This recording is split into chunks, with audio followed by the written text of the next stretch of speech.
today, Loris. Yes, sir. Hinintay ko lang po kayo.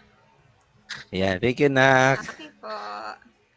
So, nakikita po ba yung PowerPoint ko? Can anyone see Yes, the PowerPoint po? yes. Ayan. So, good afternoon, Galingan mo everyone. ha. Galingan mo, Loris. Kasi ang taas ng expectation Pressure! ko eh. Okay po. So, I will do my best po to discuss this topic. Ano po. So, good afternoon, everyone. Including sir, syempre, and classmates, no? Um, Now we're done with the topic of Primark, which is all about the English education in Singapore. And now we're going to proceed to English education in Korea. So let's have a short discussion about the Korea as a country. No, so it is often called as the model country because it has been very successful in terms of both democratization and industrialization in a relatively short period of time. So take note of this that Korea um, they're one of the poorest country or they became the one of the poorest country after the World War II kasi it's like just like in the Philippines, no, um they were invaded by the Japanese uh people. So ayun yung naging ano niya. And then why is it called a model country? It's because after parang short period nga lang according to what I've said earlier, no, na um nagkaroon sila ng nagkaroon sila ng sorry, kinabahan ako bigla. Ayan. So, they became very successful in their industrialization. So, as you can see in this picture, no, talagang nag-boom bigla ang Korea. So, they are one of the richest countries sa Asia, which is pang fourth place sila, and the 10th largest um, economy when it comes to the entire world, no? So, why is that so? Anong ginawa nila? So, their laser focus is on education. Nagkaroon sila ng obsession or they have this kind of obsession when it comes to education na lahat talaga or um, almost of their citizen na talagang gusto ng government is that mai-ano sila sa education, ma-inclined sila, all of them. And of course, they are investing on researches, human capital development, and technological innovation. That is why ang Korea din is one of the countries or second country sila na advanced in technology. First yung Japan. Second is the Korea. So, it's because of their no, yung government, yung patakbo ng government nila. And what about their education?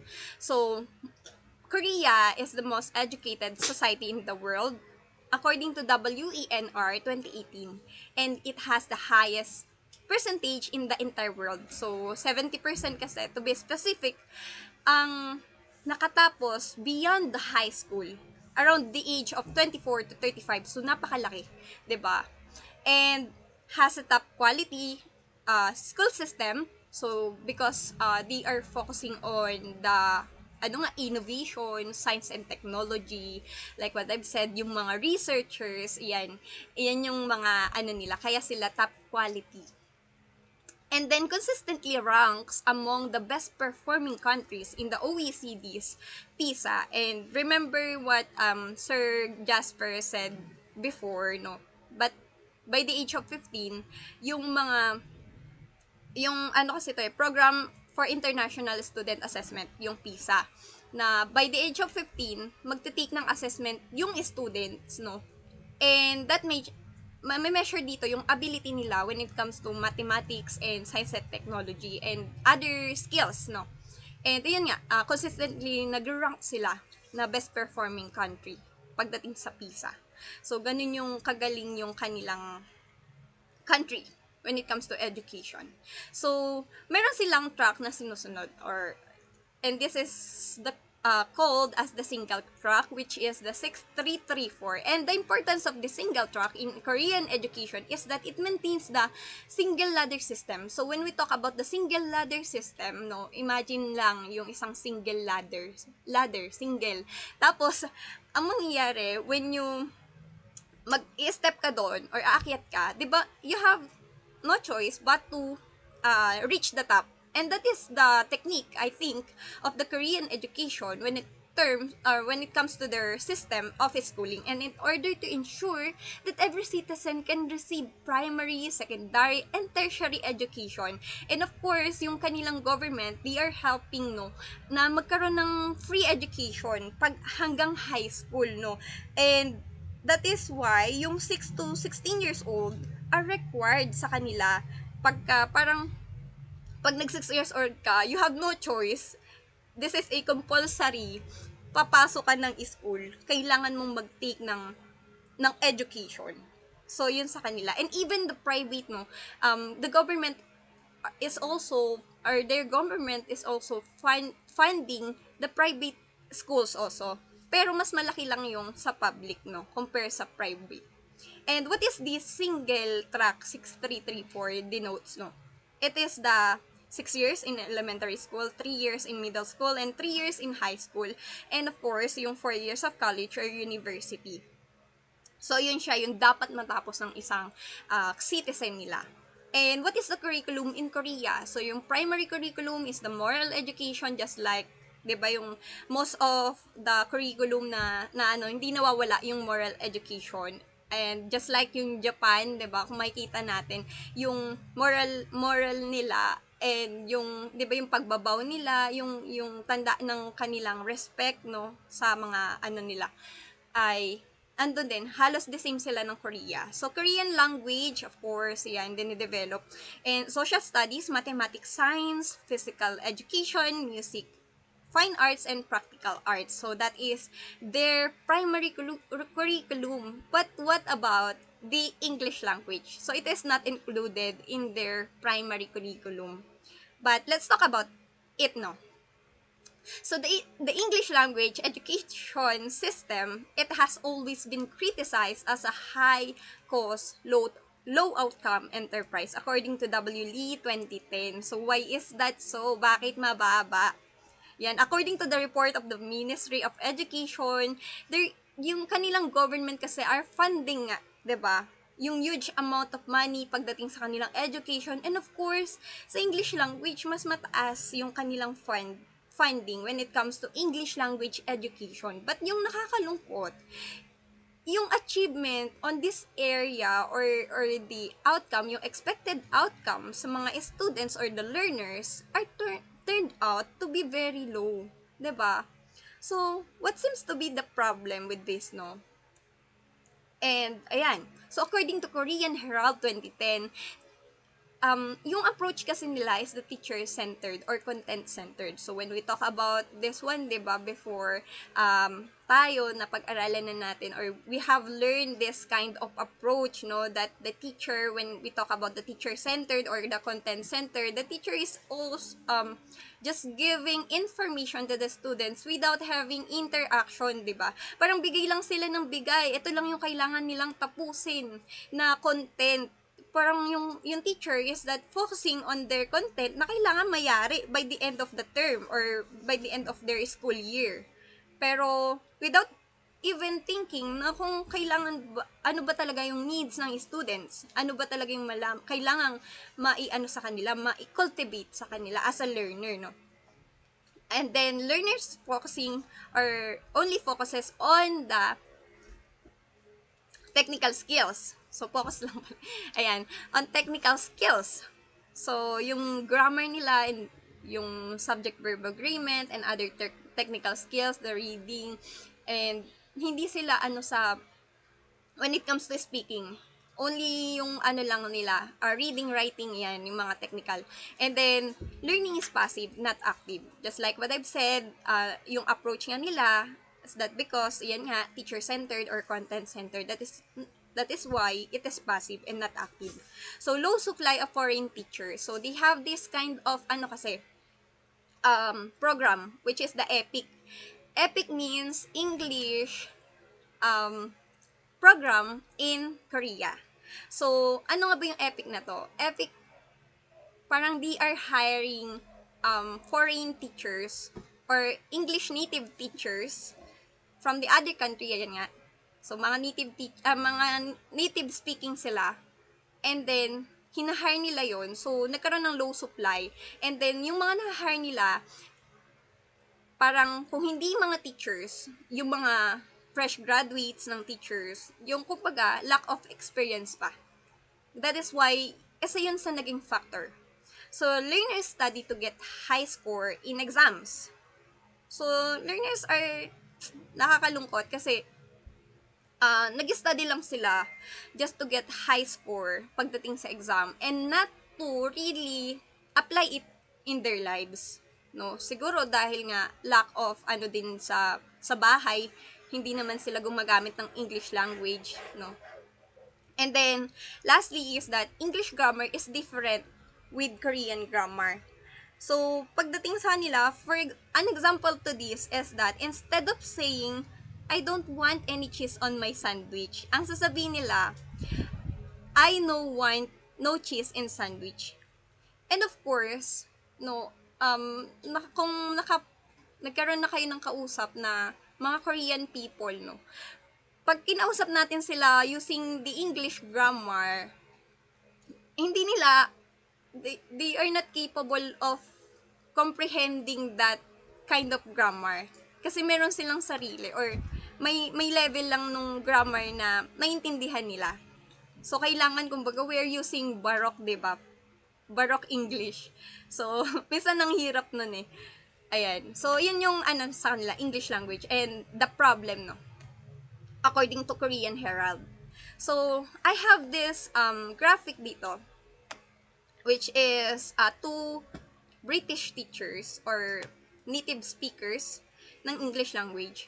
So, the first one is Jane, who is an English teacher in Finland, and Anna, an English teacher in South Korea. So, let us observe what kind of approach they are using, no? Or ano nga pang approach nila pagdating sa students. So, ayan, nandito si Jane. She says, "Good morning, class. Before we start our discussion, can you please share to us what happened to your life this weekend?" And then, "Good morning, class. According to Anna naman, as an English teacher in Korea, good morning, class. Our lesson for today is all about nouns." So, we can observe that in this one, kay Jane, nagkakaroon na ng communicative competence when it comes to pag-introduction pa lang ng kanyang class, 'di ba? But dito sa kabila, naka-direct agad sa kung anong matututunan ng mga bata. 'Di ba? The difference is that yung isa, minomotivate niya yung students niya to have an interaction to her and then na-apply yung kanilang natututunan. While on the other hand, dito sa kabila, sa Korean education or English education, nakabase lang siya sa kung anong dapat matutunan ng bata. So, yun po yung nangyari, no? And then, during the 1945, so lockdown tayo, no? Yung sa curriculum naman nila tayo. Curriculum ng English, no? National Curriculum of English. So, eto po ay na-implement after the World War II. Okay? So, 1945 natapos yon. And then, eto na yung curriculum na nag-start. Yung initial curriculum, they have the grammar translation and structural syllabus. So, madali lang yan. Naintindihan naman natin yan. Pag sinabing grammar translation, yun. Diba? From English to Korea, tinatranslate ang Korean language. So, and then, nag-jump into sa second curriculum nila, they have the audiolingual approach, which is, diba, nagkakaroon ng repetition para matatak sa isip ng bata. And then, binago ulit. Nagkaroon ng reformation again, no? From yung sa sixth curriculum, lockdown tayo sa sixth curriculum, which is the notional functional approach, which here inano na siya, yung communicative competence ng students is then na-develop. And of course, when we talk about the notional functional approach, we are yung teacher is that inaano siya, nire-refer sila sa real life situation na. So, and then reformulate siya, pero hindi pa rin siya nawala yung notional functional approach. Pero nagkaroon ulit ng revision, which is the seventh curriculum, pinasok yung level differentiated approach. and then revise again unto this up to present, no? And what is all about the revised 7 curriculum? Ito lang yung kinuha ko. So, all elementary school children are required to take English education starting grade 3, and that is 9 years old. So, pagka nangyari kasi yon, bakit nga ba, ano nga ba yung, what is the reason? Kasi, the reason for this is that, parang just like in the Philippines, no? Yung English, nag-start na siya ngayon, yung K-12 curriculum, in K-12 curriculum, yung mother tongue sa atin, nag-start na during grade 3 sa mga learners natin.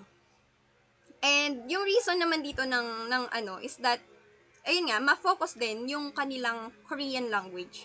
So, when the second language kasi is introduced to students too soon, according to ano po, sa kanila din, no, it could deflect them from learning Korean properly. Kumbaga, magkakaroon ng kalituhan sa bata. Magkakaroon ng problema when it comes to learning their own language, no. So, yun din siguro yung sa atin. Alam ko, yun din yung goal sa atin eh. And, ayan, in-employ din yung level differentiated approach, which means yung student should take the basic level course at first. Ayan muna, yung una. And then they can choose, no, maybe the teachers are having their assessment para yung mga bata na hindi masyadong advanced when it comes to learning the English language, mapupunta sila sa lower level course, which is, kumbaga, magdedepend sa ability. And then, pag advance, mapupunta sa higher level course. So, depending on the student's ability. So, yun yung 7th curriculum revised. So, this is the last slide, or one of the last slides, no? Na yung 7th curriculum, dinivide siya sa whole period ng curriculum into 4-year group.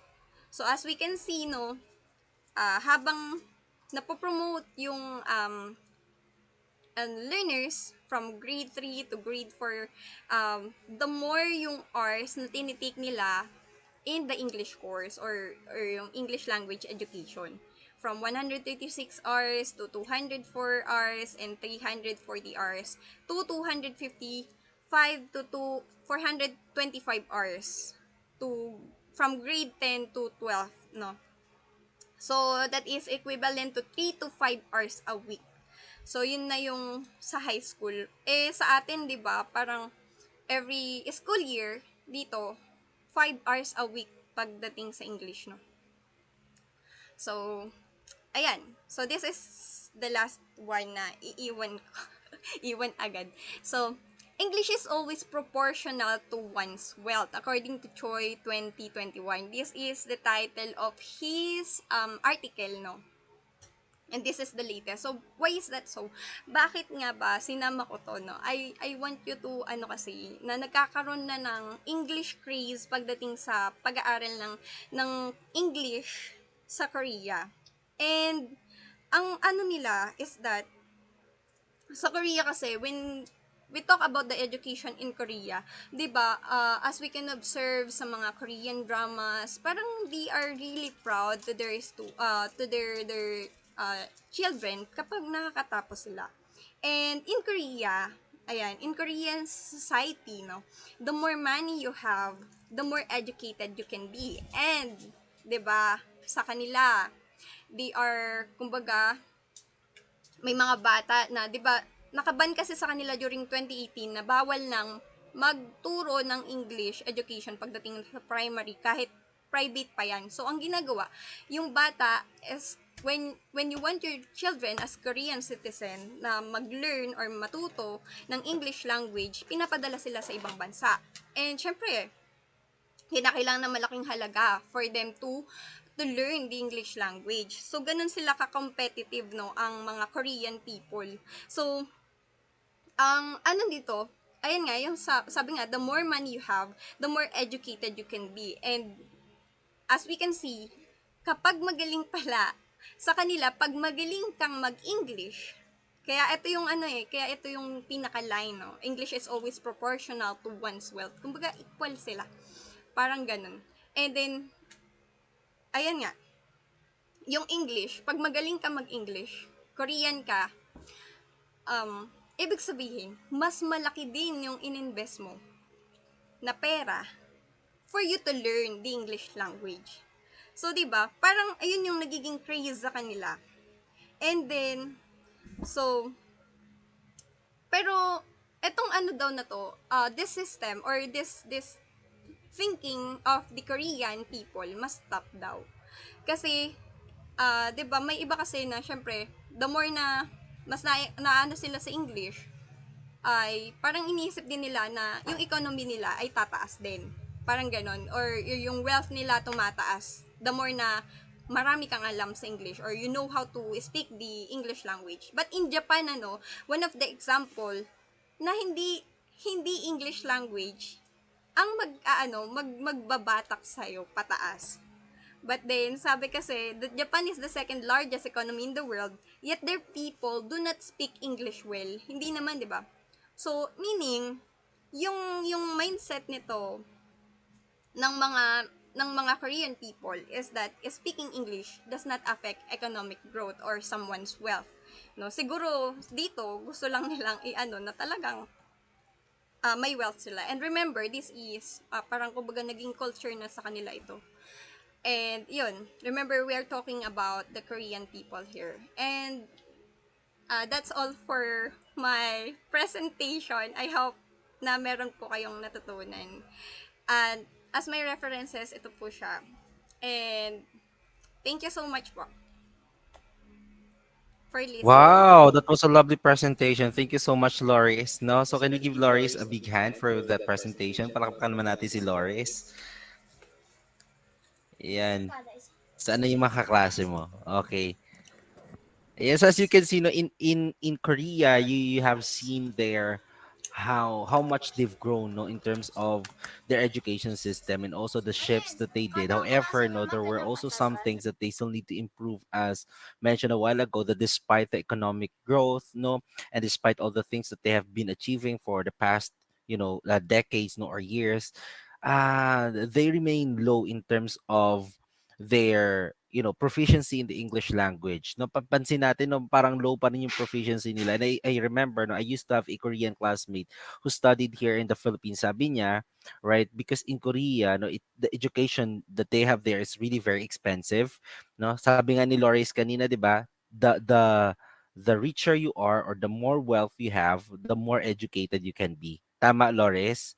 That is true. Totoo daw talaga yun sa Korea. And of course, no, it may not be, I don't want to stereotype or I do not want to generalize, but I think that's really the kind of thinking they have there. And of course, no, the fact that these students are being sent to many different countries just for them to be able to learn the English language is I think it's one of the facts, no, that can really really give emphasis on the fact as well that these Korean people really are investing a lot of money just for them to become proficient in the English language. But then again, no, so always be reminded that the English language is not the sole parameter or is not the sole measure of one's intelligence. Kaya nga sabi ni Loris, no, that kind of thinking should be stopped. Okay, however, no, for people who really would like to become proficient, who really would like to become better in terms of their communication skills, no, using the English language, they really are going to invest a lot of money, okay, just for them to become proficient. Kaya nga yung iba, di ba, elementary pa lang, they have their tutors, English tutors, just for their children to become proficient in the English language, okay? But if you are going to take a contrast, or if you are going to compare, no, and contrast as well the economic growth, no, between Japan and Korea, we can say that these two countries really are now, kasi they are not only newly industrialized countries, they have been industrialized na even before, no, especially Japan. But in Japan, no, they're not really giving focus or they're not really giving emphasis on the use or how do you say that, or the augmentation of their proficiency in the English language. What they are giving more focus on is their own language, okay, which is the Japanese language. So as you can see, even if they're not really giving focus on the utilization or of the English language, they're still one of the best countries, no, in terms of economic growth. Kasi nga, even if we are because in the business world, sinasabi nga natin, no, that the English is the top language of the business. Okay? So even here in the Philippines, na I mentioned this one before to your class, I hope no that I was able to mention this one, that even here in the Philippines, that the top language that we are using in terms of business is the English language. Correct? Naalala niyo 'yan? So meaning in terms of businesses, kung nagbi-business tayo, okay, when we are having our business, as much as possible, the labels, no, the product descriptions that we are using for our products are all written in English, correct? Tama? So for example, ito kahit yung mga local nga natin, di ba? So for example, muffins, di ba? Pag makita natin, muffins yung nakalagay, toasted mamon, di ba? Hindi naman nakalagay dyan, tostadong mamon. Bakit hindi nakalagay tostadong mamon? Because, we Filipinos really think that the English language is the top language in terms of business. Nakuha nyo? Nakuha nyo? Alright, so yun. And yes, but why do you think Koreans remain low in terms of their proficiency at the English language? Bakit kaya low pa rin yung proficiency nila?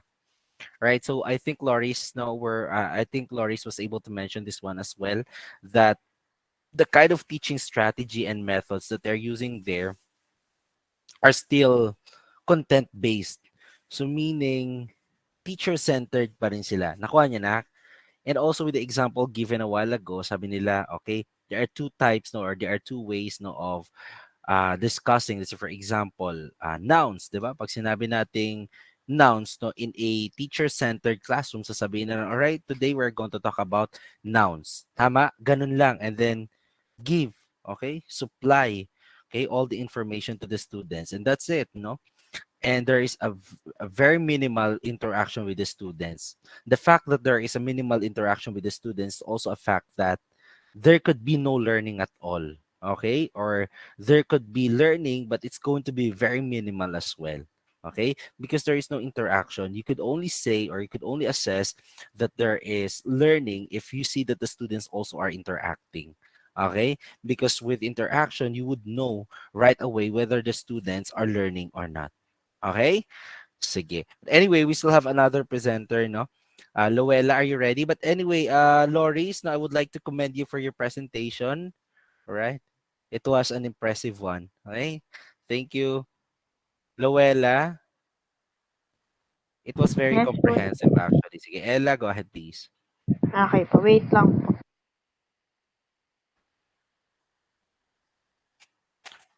All right. So while waiting for Ellen, so we can say if we are going to compare that education, actually, that Sara Duterte being now the Secretary for Education, I think she's going to propose the K-14. Okay? 'Di ba K to 12 lang tayo ngayon or K-12? I think she's going to propose another additional 2 years in the basic education department, which will be intended for the military training for all the graduates. Okay? So that's the proposal I heard, no? Dito sa mga ano natin. But it's not yet concrete, no? We do not have the plan yet, or we do not have the concrete plan or platform yet coming from the office of the vice president. So we still need to hear that one. Now we still need to hear the concrete plan of our government regarding that one, because they're planning to pattern our education system with that of Korea. 'Di ba sa Korea meron silang 2 years na compulsory military training. Kaya yung iba ayaw din ng mga Koreans, nun yung iba nag-aaral dito sa ibang bansa so that they can avoid the 2 year Korean training or military training. Yung kaklase ko dati, he was 18 years old during that time. He was 18 or 19 during that time, and he was graduating, and he kept on like extending his stay here in the Philippines. No, he kept on extending his stay here in the Philippines so that he could avoid, all right, so that he could avoid the military training, because he said that's really very difficult. No, hindi talaga siya pang lahat. Okay? However, if it is compulsory, it's going to be for all. Nakuha niyo ba? Kahit na ayaw ninyo, you are required to do that. Pero di pa rin nila ma-avoid basta-basta kasi naka-mandatory. Oo, totoo yan, Rosemary, no? Pagbalik pa rin nila doon, they will still be required by the government to do it. Kaya yung iba talagang, we have no choice, no? But just to take it. Okay? So, I hope no that there's going to be a concrete plan regarding that one, since our country is not really militarized country. Hindi naman talaga tayo militarized country. Okay? Just like Korea, Japan, no, and other industrialized countries, hindi naman talaga tayo ganun. I mean, it's not our strength, no, but if they wish to strengthen, so maybe that's already one of the ways, no, that the government can do so that they can better our military service. Okay, anyway, sige, thank you.